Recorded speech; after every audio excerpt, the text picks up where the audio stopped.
कहानी नीरू की है। पंजाब की नीरू की शादी दिल्ली के राहुल से होती है। दिल्ली कितना बड़ा शहर है ना, लेकिन आप लोगों का घर तो बहुत छोटा है। हमारे पंजाब में तो ये बड़े बड़े घर होते हैं कि मजा ही आ जाता है। कोई बात नहीं नीरू, मैं भी तुम्हारे लिए बहुत बड़ा मकान बनाऊंगा बहुत जल्दी। नीरू के पिता जहाँ पंजाब के जाने माने व्यापारी थे, वहीं उसका पति राहुल दिल्ली में एक सिंपल नौकरी करता था। माँ, यहाँ तो घी मक्खन इतना महंगा है कि क्या बताऊं। मैं तो तरस ही जाती हूँ घी खाने के लिए। नीरू की माँ को ये सुनकर बहुत दुख होता है। मेरी बेटी को घी नसीब नहीं हो रहा है और ये बहू यहाँ बैठकर घी में शक्कर डाल रही है। देख वनिता, मैं साफ कह रही हूँ, इस घर में जितना घी आएगा उतना ही मेरी बेटी के घर दिल्ली भी जाएगा। अरे ये क्या बात होती है माँ जी? बेटी का उतना ही करो जो अच्छा लगे। अब क्या मायके से घी और मक्खन तक की सप्लाई करोगी आप? हाँ, मेरी बेटी किसी चीज को तरसे मुझसे बर्दाश्त नहीं होता। अब क्या था, नीरू के मायके में 2 किलो घी आता तो 2 किलो दिल्ली जाता नीरू के पास। एक दिन, माँ बड़ी गर्मी पड़ती है दिल्ली में। इस घर में तो एक ही एसी है और वो भी ड्राइंग रूम में। सारा परिवार एक ही कमरे में सोता है। हाँ बेटा, वो तो हर घर की कहानी है। यहाँ भी एक ही एसी है। अरे बिल इतना आता है कि क्या बोलूं। तभी वहां राकेश आ जाता है। माँ, थोड़ी देर में यहाँ कुछ प्लम्बर आएंगे मेरे कमरे में एसी लगाने। जरा ध्यान से लगवा देना ना माँ। ओए, ऐसे कैसे तेरे कमरे में एसी लगेगा? हाँ राकेश, एक बार बात तो कर लेता। अरे पापा, वो वनिता को गर्मी में नींद नहीं आती। ड्राइंग रूम में सबके साथ सोने में वो अनकंफर्टेबल है, इसलिए। अरे पूरे परिवार के साथ वहां तेरी बहन नीरू भी तो सोती है।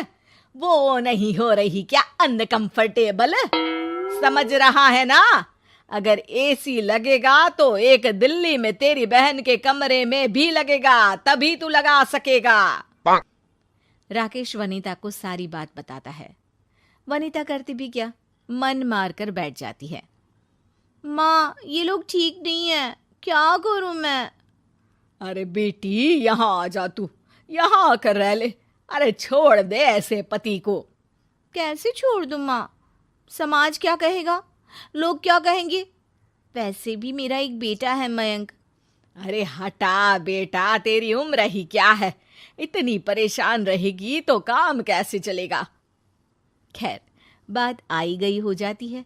माँ को लगता है कि नीरू ठीक है, तो वहीं नीरू के मन में एक ही लाइन चल रही होती है, यहाँ आजा।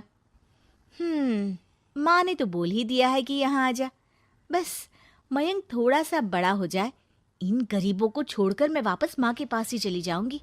वो इसी सोच में बाजार में चल रही थी कि मैम, आपका दुपट्टा जमीन को छू रहा है।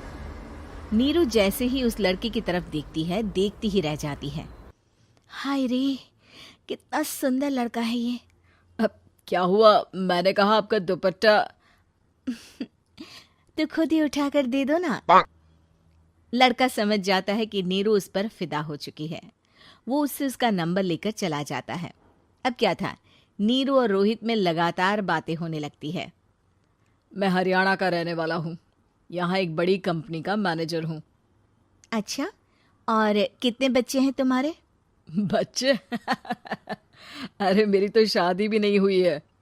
तुम बताओ, शादी करोगी? नीरू शर्मा जाती है। अब लेकिन मैं तो पहले से ही शादीशुदा हूँ।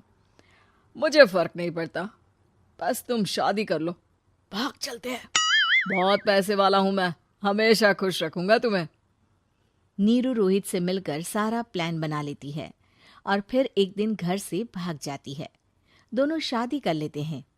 शादी के बाद, क्या बात है नीरू, तुम्हें परेशान सा देखता हूँ, सब ठीक तो है ना? हाँ हाँ, सब ठीक है।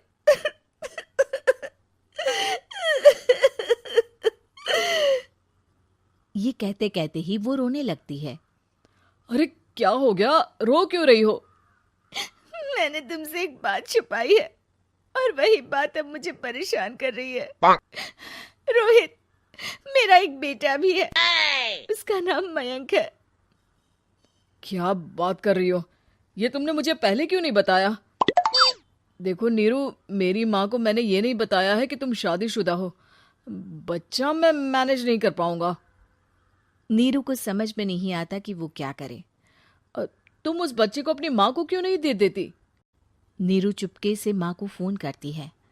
माँ, क्या मयंक को तुम रख सकती हो? बेटा, मैं राकेश के साथ बात करती हूँ। आखिर घर का बेटा वही है, जो वो बोलेगा। वैसे भी बेटा, तूने जो किया है ना, उसके बाद से पूरा घर तेरी बुराई कर रहा है। मैं भी अब किसी से तेरे लिए लड़ नहीं सकती।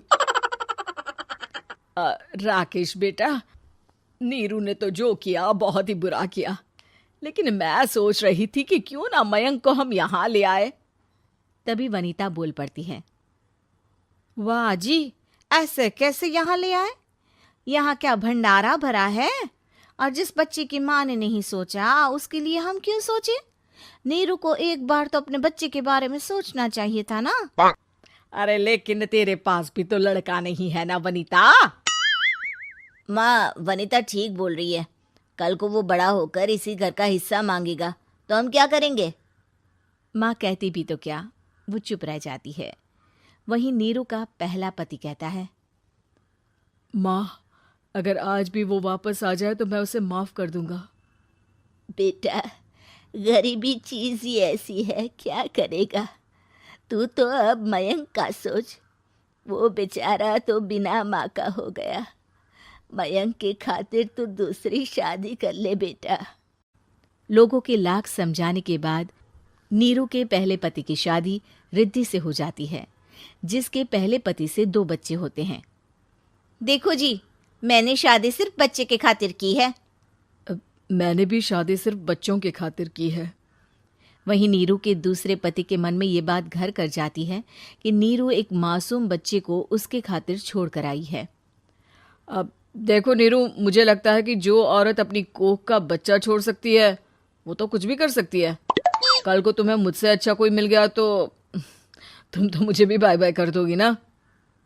नीरू को अब उसका दूसरा पति ताने देना शुरू कर देता है। तंग आकर नीरू उसके यहाँ से भागकर अपने पहले पति के पास चली जाती है, लेकिन ससुराल में क्या लेने आई है नीरू, मयंक को? नहीं नहीं सासू माँ, मुझसे गलती हो गई, मुझे माफ कर दीजिए। नीरू, अब वक्त खत्म हो गया है, मेरी शादी हो चुकी है। तो छोड़ दो ना उसे, हमारा बच्चा है। मैं आपको अपनी माँ नहीं मानता। मेरी नहीं मान तो बात अच्छी है। नीरू मयंक की बात सुनकर समझ जाती है कि उसके पास अब ना आसमान रहा ना ही जमीन।